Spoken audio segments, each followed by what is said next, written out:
নমস্কার বন্ধু সকল। কালকে আমি একটা ভিডিও বানিয়েছিলাম যেটার মধ্যে আমি বলেছিলাম যে আমি একটা কোম্পানির একটা ব্যাংকের ক্রেডিট কার্ডের জন্য অ্যাপ্লাই করেছিলাম। তো যেগুলো প্রিলিমিনারি চেকস ছিল ফোন কলের মাধ্যমে, সেখানে তারা বলেছিলেন যে ফাইনাল যে কলটা আসবে সেটা গুড়গাঁও থেকে আসবে এবং সম্ভবত সেটা হিন্দিতেই হবে আর কি। তো আজকে সে কলটা এসছিল। তো সে কলটা আসাতে তো ওই কলটা মানে ফার্স্ট অ্যাপ্রোচ ওনাদের যেরকমটা আমি এক্সপেক্ট করেছিলাম যে হিন্দিতেই হবে হয়তো, কিন্তু হিন্দিতে না হয় জিনিসটা ইংলিশে হয়েছে। তো আমি খুব মানে বিনম্রতা সহকারে তাদেরকে অনুরোধ করি যে is it possible for you to arrange a call in my own language, Bengali?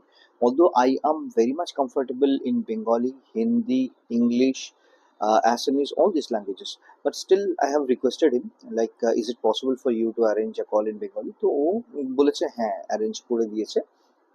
তো কল ট্রান্সফার করেছে।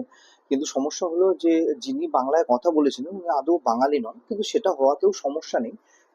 উনি যে ভাবে বাংলাটা বলছিলেন সেটা ধরো আমাদের এখানে যেসব বাংলা বীররা আছে না, যে মাঝে মাঝে বাংলাতে কথা বলে আমাদের উপরে উপকারটা করে, তো সেরকম ভাবেই তারা আমার সাথে এর থেকেও খারাপ ভাবে মানে টুটা ফুটা বাংলাতে কথা বলেছে। কিন্তু আমি আর মানে যুদ্ধটা আর বেশি এগিয়ে নিয়ে গেলাম না, কারণ এটা অ্যাটলিস্ট ফার্স্ট স্টেপ আর কি, যে মানে অ্যাটলিস্ট লোকজনকে জানানোর বিষয় যে ভাই আমার ল্যাঙ্গুয়েজটাও এক্সিস্ট করে কোথাও। তো এর থেকেও বেশি জোরাজুরি করি হয়তো এইটুকু বলবে না। তো তার জন্য আজকে তারা বলেছে, আর ভেরিফিকেশন কল হয়েছে, আর বাংলাতেই হয়েছে আর কি, ওই মানে ইয়ে বাংলা আর কি, ওইরকমই।